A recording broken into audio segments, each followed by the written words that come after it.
الحمدللہ رب العالمین والصلاة والسلام علی رسولہ الکریم اما بعد فاعوذ باللہ من الشیطان الرجیم بسم اللہ الرحمن الرحیم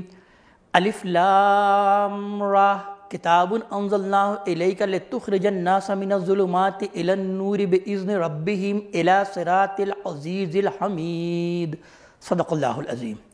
رب اشرح لی صدری ویسر لی امری واحلل عقدۃ من لسانی یفقہوا قولی۔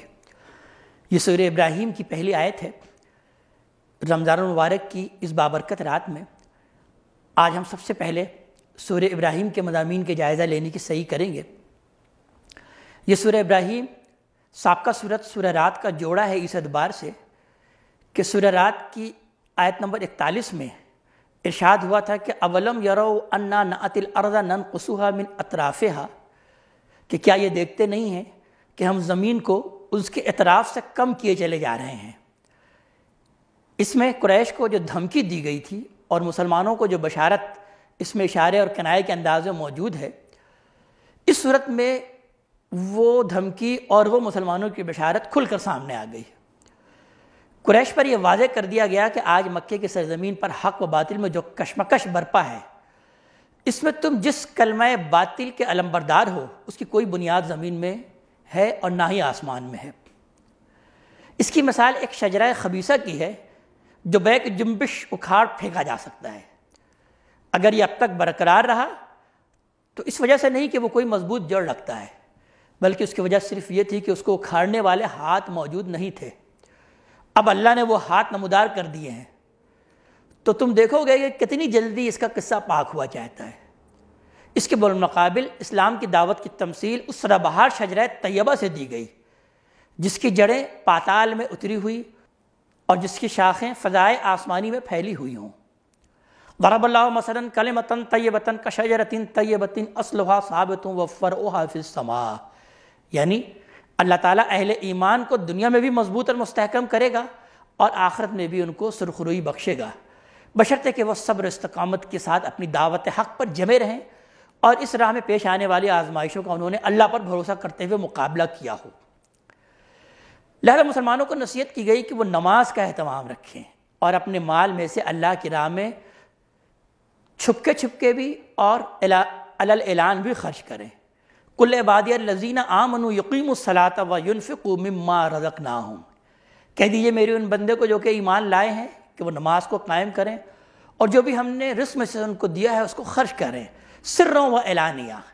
چھپے ہوئے بھی اور علی الاعلان بھی، من قبل ان یاتی یوم لا بیع فیہ ولا خلال، سے پہلے کہ وہ وقت آ جائے کہ جس میں نہ تو کوئی تجارت کام آئے گی، نہ کوئی خرید و فروخت کام آئے گا اور نہ ہی کوئی دوستی اس وقت کام آنے والی ہے۔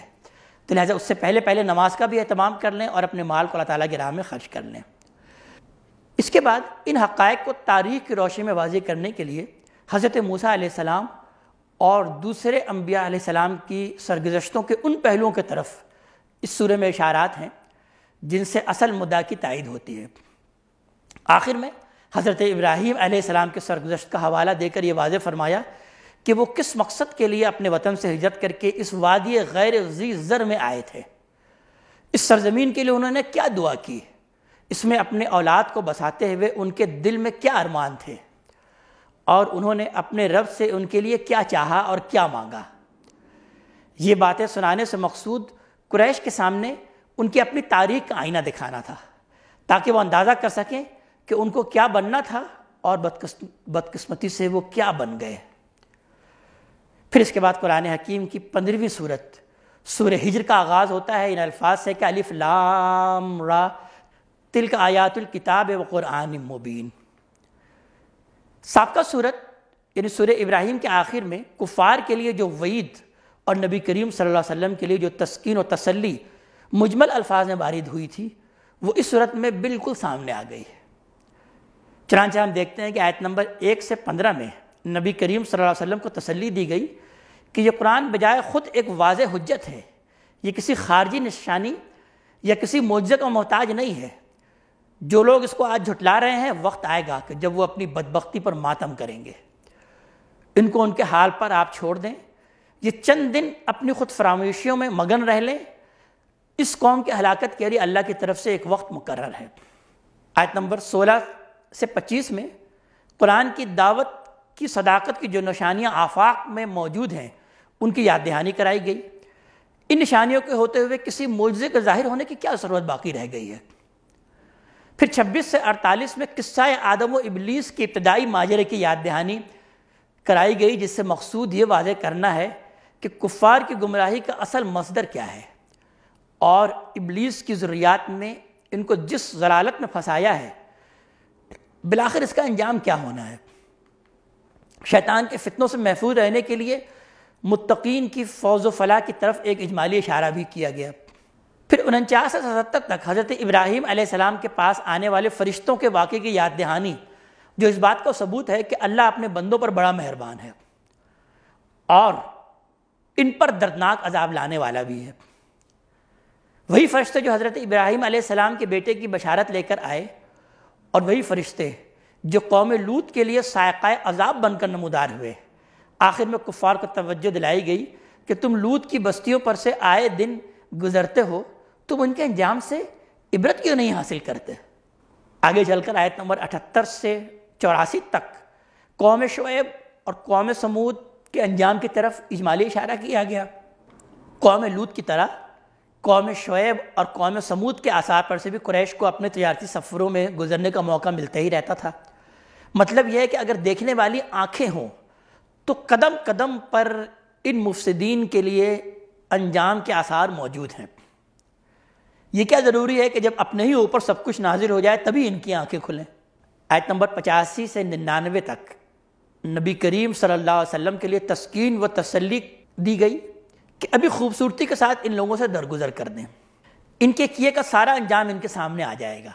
اللہ نے قرآن عظیم کی شکل میں جو دولت آپ کو بخشی ہے وہ آپ کے لیے کافی ہے۔ اللہ کی تسبیح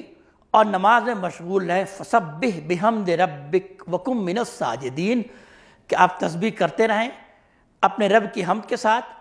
اور آپ سجدہ کرنے والوں میں سے ہو جائیں۔ وَاعْبُدْ رَبَّكَ حَتَّىٰ يَأْتِيَ الْيَقِينُ، اور اپنے رب کی بندگی کریں یہاں تک کہ وہ یقینی وقت آ جائے۔ اس کے بعد قرآن حکیم کی 16ویں سورت سورہ نحل کا آغاز ہوتا ہے۔ اس کا مرکزی مضمون شرک کا ابطال، توحید کا اثبات، پیغمبر صلی اللہ علیہ وسلم کی دعوت کو نہ ماننے کے برے نتائج پر تنبیہ اور حق کی مخالفت اور مزاحمت پر زجر اور ڈانٹ ہے۔ اس سے پچھلی سورت میں بیان ہوا ہے کہ رسول اللہ صلی اللہ علیہ وسلم کی بعثت سے حق و باطل کے درمیان جو کشمکش شروع ہوئی تھی وہ لازماً رسول اللہ اور اس پر ایمان لانے والوں کی فتح اور اس کے جھٹلانے والوں کی عظیمت پر ختم ہوتی ہے۔ یہی حقیقت ایک نئے اسلوب سے اس صورت میں بھی واضح کی گئی۔ اس پہلو سے دیکھیے تو اس کی آیت نمبر 30 میں جو بیان ہوا ہے کہ للذین احسنوا فی ہذہ الدنیا حسنہ ولدار الآخرۃ خیر ولنعم دار المتقین، کہ ان لوگوں کے لیے جنہوں نے احسان کی روش اختیار کی اس دنیا کی زندگی میں بھی خیر ہے، بھلائی ہے، اور آخرت کی زندگی میں بھی ان کے لیے خیر اور بھلائی ہے، اور آخرت کی زندگی میں ان متقیوں کے لیے بہترین نعمت ہے۔ اس آیت کو در حقیقت اس صورت کی عمود کی حیثیت حاصل ہے، یعنی جو لوگ نیکی اور تقوی کی راہ اختیار کرتے ہیں ان کے لیے اس دنیا میں بھی فیروز مندی ہے اور آخرت کا گھر تو اس سے کہیں بڑھ کر ہے، اور کیا ہی خوب ہے تقوی اختیار کرنے والوں کا گھر۔ یہی بات اس صورت کی آیت نمبر 41 تا 42 میں بھی فرمائی گئی کہ جو لوگ حق کی راہ میں مخالفین حق کے مظالم سہ کر اللہ تعالیٰ کی راہ میں ہجرت اختیار کرتے ہیں، ہم ان کو دنیا میں بھی اقتدار اور تمکن عطا کریں گے، اور آخرت کا صلہ تو اس سے کہیں بڑھ کر دیا جائے گا۔ سابقہ صورت سورہ ہجر میں نبی کریم صلی اللہ علیہ وسلم کے لیے اس تسلی کے مضمون پر ختم ہوئی تھی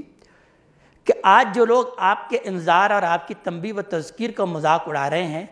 آپ ان کے اس استدعا سے دل شکستہ نہ ہوں، آپ کی طرف سے ان سے نمٹنے کے لیے ہم کافی ہیں۔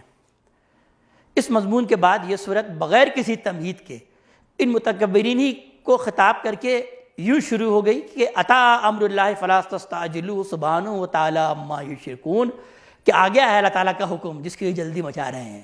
بس تم اس کے لیے جلدی مت مچاؤ، وہ بہت پاک ہے اور بہت ہی بلند بابرکت ہے، بہت بلندی والا ہے اس شرک سے جو یہ کر رہے ہیں۔ یعنی عذاب کے لیے امر الہی صادر ہو چکا ہے تو اس کے لیے جلدی نہ مچاؤ۔ چنانچہ بیان ہوا کہ اس گھمنڈ میں نہ رہو کہ جن کو تم نے اللہ کا شریک بنا رکھا ہے تو وہ تم کو اس سے بچا لیں گے، اللہ کا جان لو کہ کوئی شریک نہیں ہے۔ پانی کی ایک بوند سے پیدا ہوئے انسان کے لیے یہ زیبا نہیں ہے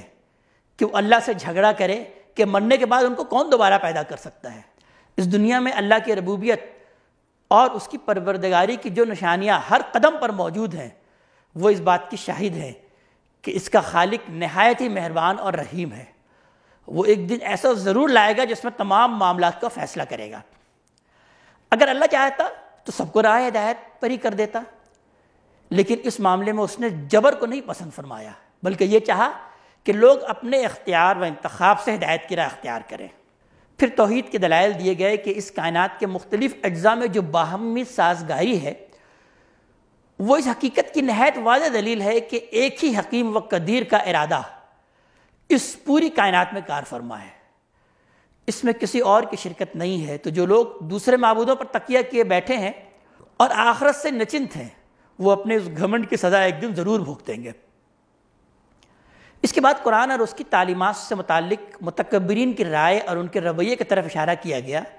کہ آج جو لوگ اپنی لیڈری کے زوم میں قرآن سے لوگوں کو برگشتہ کر رہے ہیں وہ قیامت کے دن اپنی گمراہی کا بوجھ بھی اٹھائیں گے، اور ان لوگوں کے بوجھ میں سے بھی کچھ حصہ ان کو اٹھانا پڑے گا جن کی گمراہی کا وہ ذریعہ بنے ہیں۔ پھر جو لوگ کلمہ حق کی خاطر مشرکین کے ہاتھوں مصائب جھیل رہے ہیں ان کی ہمت افزائی کی گئی، اور شرک کے علمبرداروں کو ان کی سرکشی پر تہدید اور وعید سنائی گئی۔ پھر اللہ تعالیٰ نے جو نعمتیں بخشی ہیں ان میں سے کچھ کو گنا کر مشرکین کو ملامت کی گئی کہ ان میں سے کس نعمت کو وہ اللہ کے سوا کسی اور کی طرف منسوب کر سکتے ہیں۔ اس کے بعد بیان ہوا کہ اللہ تعالیٰ نے ہر امت میں حق کی تبلیغ کے لیے اپنے رسول بھیجے ہیں، وہ ان سے قیامت کے دن گواہی دلوا دے گا کہ انہوں نے اللہ کا پیغام ان کو پہنچا دیا۔ یہی حیثیت اس امت کے لوگوں کے لیے ہے نبی کریم صلی اللہ علیہ وسلم کی۔ اسی مقصد کے لیے اللہ نے آپ پر یہ کتاب اتاری ہے، اور اس کتاب کا جو بنیادی پیغام ہے پھر اس کا اجمالی حوالہ دیا گیا کہ ان اللہ یأمر بالعدل والاحسان وایتاء ذی القربی، کہ بے شک اللہ تعالیٰ حکم دیتا ہے عدل کا، احسان کا، اور اپنے قرابت داروں کو عطا کرنے کا، ان کو دینے کا، وینہی عن الفحشاء والمنکر والبغی، اور وہ روکتا ہے فحش کاموں سے، منکر سے اور زیادتی کے کاموں سے۔ یعظکم لعلکم تذکرون، اور وہ تمہیں وصیت کر رہا ہے اس کے ذریعے سے تاکہ تم نصیحت حاصل کرو، تاکہ تم یاد دہانی حاصل کرو۔ اور آخر میں نبی کریم صلی اللہ علیہ وسلم اور مسلمانوں کو حکمت و موعظت کے ساتھ دعوت کی ہدایت اور اس راہ میں صبر و استقامت کی تلقین کی گئی ان الفاظ سے کہ ادعو الی سبیل ربک بالحکمت والموعظۃ الحسنۃ وجادلہم باللتی ہی احسن، کہ پکارو اپنے رب کے راستے کی طرف حکمت کے ساتھ، دانائی کے ساتھ، وزڈم کے ساتھ، اور والموعظۃ الحسنۃ، اچھے واعظ کے ساتھ، ان باتوں کے ساتھ جو کہ دل کو نرم کر دے، وجادلہم باللتی ہی احسن، اور اگر ان سے مجادلہ بھی کرنا پڑے، ان سے بحث و مباحثہ بھی کرنا پڑے تو مجادلہ بھی کرو، ان سے جھگڑا بھی کرو، لیکن احسن طریقے سے۔ اخلاق کے دامن کو ہاتھ سے مت چھوڑو، شائستگی کے دامن کو ہاتھ سے مت چھوڑو، شائستگی کے دامن کو ہاتھ سے مت چھوڑو، انتہائی شائستہ اور اچھے الفاظ سے ان کے بات کا جواب بھی دو، ان سے جھگڑا بھی کرو۔ صبر و استقامت کے حصول کا ذریعہ تو تعلق باللہ ہے، اللہ تعالیٰ سے اپنے تعلق کو مضبوطی سے تھامے رکھو۔ مخالفین کی سازشوں سے دل شکستہ نہیں ہونا چاہیے، یہ تو سازش کرتے رہیں گے۔ اللہ اپنے متقی اور نیک بندوں کا ساتھی ہے۔ ان الفاظ پر پھر یہ سورۃ مبارکہ اپنے اختتام کو پہنچی۔ اللہ تعالیٰ ہمیں اپنے کلام کا فہم عطا فرمائے اور عمل کی توفیق عطا فرمائے۔ اقول قولی ھذا واستغفر اللہ لی ولکم ولسائر المسلمین والمسلمات۔